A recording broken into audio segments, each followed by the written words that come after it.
What if I told you that after 50, strength doesn't disappear because of age, but because the body quietly stops receiving the signals it was designed to respond to? Most people believe weakness is inevitable, that stiffness is the price of time, and that slowing down is the only safe option. But when you look at Japanese elders who remain steady, grounded, and capable well into their later decades, you begin to see something different. Not harder effort, not gyms or equipment, just daily movements that speak directly to the biology of aging muscle, balance, and the nervous system. This content is for educational purposes only. It is not medical advice. If you have chronic conditions, recent injuries, or concerns about your health, consult your physician or qualified healthcare professional before beginning any new movement practice. After 50, strength does not disappear because the body is broken or because effort no longer matters. Strength fades when the body stops receiving clear, meaningful signals that tell it muscle is still required. This is one of the most misunderstood aspects of aging. Many people believe weakness is the result of time passing, but biologically it is the result of reduced stimulus. As the years go by, muscles become less responsive to casual low-demand movement. Walking, light chores, and general activity keep the body alive, but they often fail to provide the kind of message muscle tissue needs in order to stay engaged. This is not failure. It is adaptation. The body is always conserving energy, always choosing efficiency. If a muscle is rarely challenged, the body assumes it is no longer essential and slowly reallocates resources elsewhere. Science describes this shift as a reduced responsiveness to stimulation, sometimes called anabolic resistance, but at its core, it is simply the body asking for clearer instruction. Muscles after 50 need slightly more intention, not more force. When movement creates gentle but deliberate tension, the nervous system recognizes purpose. The muscle fibers receive a signal that they are still part of daily survival, not just decoration or athletic performance. This is why movements that involve holding, lowering slowly, or controlling position are so effective for older adults. They do not overwhelm the joints, yet they create sustained engagement that the body cannot ignore. Japanese elders often preserve strength not through intensity, but through consistency and relevance. Their movements resemble daily tasks rather than workouts. Holding a low position, rising slowly, stabilizing the body while shifting weight, these actions mimic real-life demands. The body understands these signals because they relate directly to standing up, sitting down, carrying weight, and maintaining balance. When strength is trained in this context, the body treats it as necessary. Muscle is preserved because it serves a function the nervous system values. Another critical aspect is the role of the brain. Strength is not purely muscular, it is neurological. If the brain does not routinely practice sending strong, coordinated signals to muscles, those pathways weaken. Over time, muscles may still exist, but access to them becomes inconsistent. This is why some people feel weak even when muscle mass has not dramatically declined.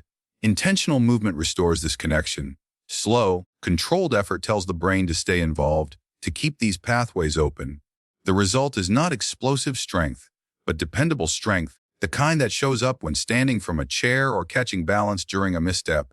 Importantly, this approach removes struggle from the equation. Struggle creates stress, and stress increases protective tension, which actually interferes with strength development in older bodies.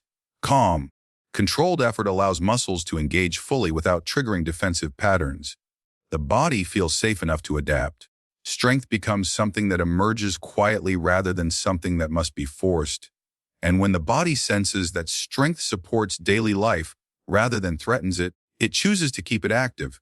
Balance is often misunderstood as something that lives in the feet or the legs, but in reality, it is a continuous conversation between the brain and the body. Every step you take, every shift of weight, and every moment you remain upright depends on how quickly and accurately the nervous system can sense position and make adjustments. After 50, this communication can begin to slow, not because the body is failing, but because it is no longer being asked to stay sharp. When balance is not challenged gently and regularly, the brain reduces its investment in these pathways, assuming they are less necessary. Over time, this leads to delayed reactions, subtle instability, and a growing sense of uncertainty during movement. The most important thing to understand is that falls rarely happen because of a single weak muscle. They happen when the brain receives information too late or responds too slowly. The body may still be strong enough to recover, but the signal arrives after the moment has passed. This is why many older adults say a fall came out of nowhere. In truth, the system that coordinates balance had not been practiced in a way that kept it responsive. Walking alone, especially at a comfortable, habitual pace, does little to train this system. It is predictable and repetitive, allowing the brain to operate on autopilot rather than remain alert. When balance is challenged intentionally, even in very small ways, the nervous system begins to reawaken. Standing on one leg with support, shifting weight slowly, or holding a position just long enough to feel slight instability forces the brain to stay engaged. These movements are not about testing limits. They are about teaching the brain to listen closely again. Each moment of controlled imbalance strengthens the connection between sensory input from the feet, joints, and inner ear and the brain's ability to respond in real time. This process is especially important after 50 because reaction speed naturally decreases with age. However, reaction speed is highly trainable. The nervous system remains adaptable well into later decades when it is given the right kind of stimulation. Slow, mindful balance work improves timing rather than power. It teaches the body how to correct itself before panic sets in. When balance training is rushed or aggressive, the body often tightens defensively, which actually reduces stability. Calm, supported balance challenges allow the system to learn without fear. Confidence plays a crucial role in this conversation. Fear of falling causes people to stiffen, shorten their steps, and limit movement. This stiffness interferes with the brain's ability to receive accurate feedback from the body. Gentle balance training rebuilds trust. As the brain learns that the body can recover from small disturbances, movement becomes smoother and more natural. This reduces the constant background tension that contributes to fatigue and instability. Over time, this renewed conversation between brain and body changes how a person moves through the world. Steps become more deliberate without becoming cautious. The body responds automatically to uneven ground, quick turns, or unexpected shifts. Balance stops feeling like a fragile state that must be protected and starts feeling like a skill that is always available, quietly maintained through consistent, intentional movement. Stillness is often mistaken for weakness, especially in a culture that celebrates constant motion and visible effort. After 50, this misunderstanding can quietly work against the body. Many people assume that if they are not moving, lifting, or sweating, they are not building strength. Yet the human body does not measure strength by speed or intensity alone. It responds to tension in tension and time under control. Stillness, when used deliberately, can create one of the most powerful signals the aging body needs. When you hold a position without movement, muscles are forced to stay engaged without the assistance of momentum. This type of effort, known as sustained contraction, requires the nervous system to remain fully present. The brain must continuously send signals to keep the muscles active, aligned, and stable. For older adults, this is especially valuable because it reinforces neuromuscular coordination, the ability of the brain and muscles to work together efficiently. Unlike fast or repetitive movements, stillness does not overwhelm the joints or create sudden spikes in force. It builds strength quietly and safely from the inside out. As we age, joints become less tolerant of impact, but muscles still respond strongly to tension. Isometric work, where the body holds a position under load, allows muscles to strengthen while joints remain protected.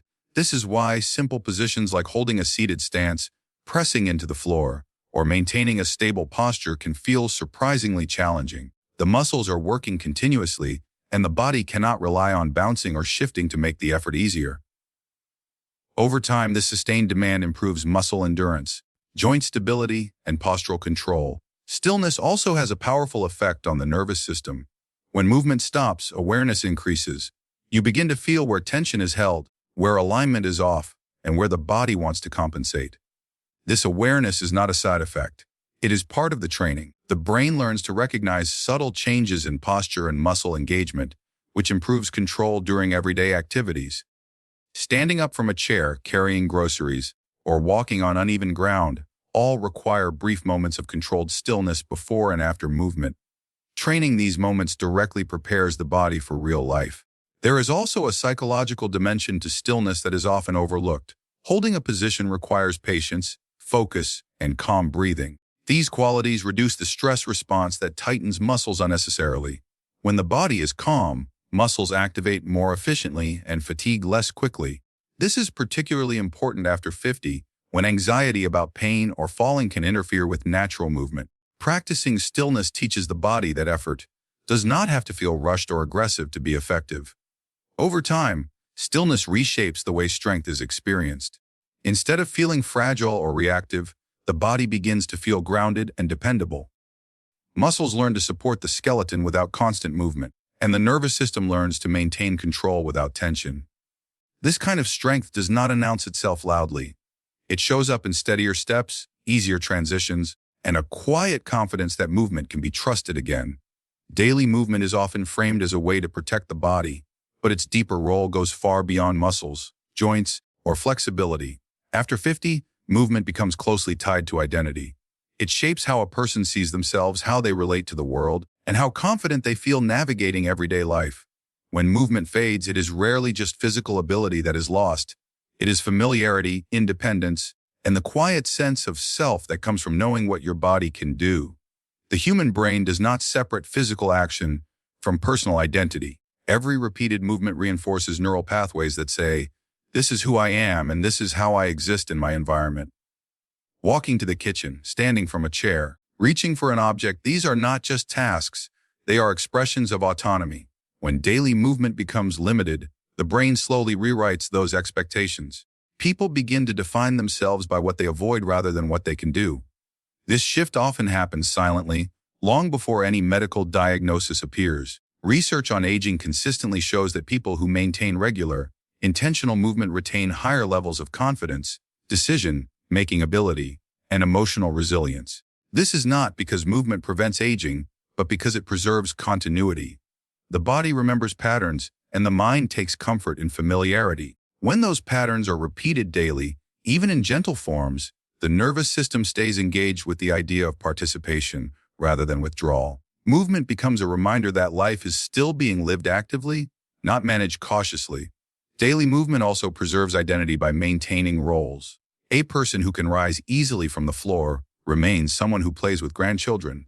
Someone who can walk steadily remains a neighbor, a traveler, a participant in social life. When movement declines, roles shrink.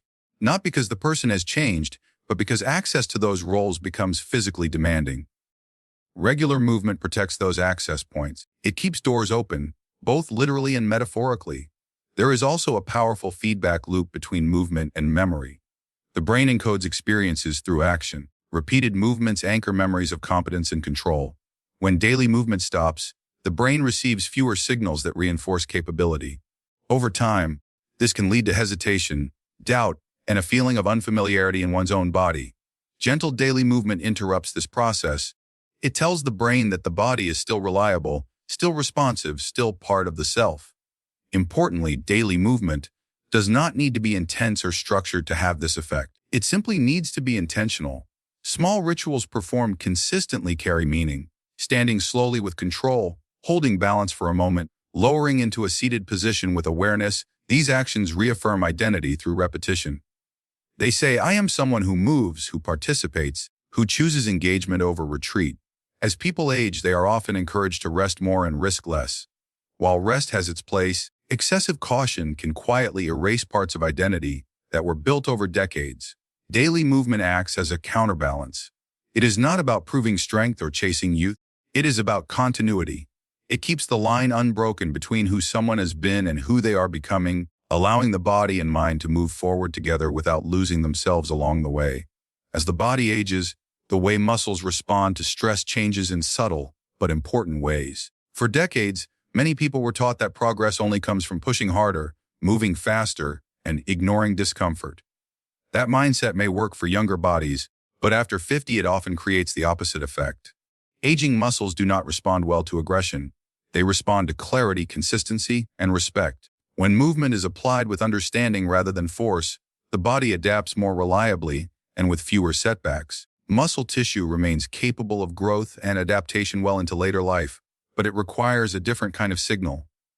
Aging muscles need more time under controlled tension, clearer communication from the nervous system, and adequate recovery between efforts. Aggressive movement tends to override these needs. Fast, jerky, or high-impact actions force muscles to rely on momentum rather than engagement, increasing strain on joints and connective tissue. Over time, this can trigger inflammation, pain, and fear of movement, which discourages consistency and leads to further decline. Respectful movement focuses on quality rather than quantity. It emphasizes control, alignment, and awareness. When a muscle is asked to work within its current capacity, it responds by becoming more efficient. The nervous system learns to activate the right fibers at the right time, reducing unnecessary tension elsewhere in the body. This efficiency is critical after 50, when energy conservation and joint protection matter more than raw output. Muscles trained with respect support the skeleton instead of fighting it. Another key factor is recovery. Aging muscles repair more slowly, but they still repair effectively when given the chance. Aggressive routines often ignore this reality, encouraging daily strain without adequate rest. Respectful training allows for recovery cycles that match the body's biology. This does not mean avoiding effort. It means applying effort in doses the body can absorb. When recovery is honored, muscles grow stronger without accumulating pain or stiffness that undermines progress. Respect also changes the emotional relationship with movement. Many older adults carry memories of injury failure or being told they are too old to try. Aggressive exercise can reinforce those fears by creating discomfort or setbacks. Gentle but challenging movement rebuilds trust. Each controlled repetition sends a message to the brain that movement is safe, predictable, and manageable. This psychological safety is not optional. It is a prerequisite for long-term consistency. There is also an important hormonal dimension. Chronic stress, whether physical or emotional, elevates cortisol levels, which can interfere with muscle maintenance and recovery. Aggressive exercise can add to this stress load. Respectful movement, combined with steady breathing and focus, keeps the nervous system in a state that supports repair rather than breakdown. The body becomes more responsive to the stimulus because it is not in defense mode. Over time, this approach reshapes how strength feels. Instead of soreness and fatigue, strength shows up as ease. Standing becomes smoother. Walking feels lighter. Tasks require less effort. Muscles trained with respect do not need to be forced. They cooperate. This cooperation is what allows strength to be sustained over years rather than lost to cycles of overexertion and avoidance, creating a foundation for movement that is durable, adaptable, and aligned with the realities of aging.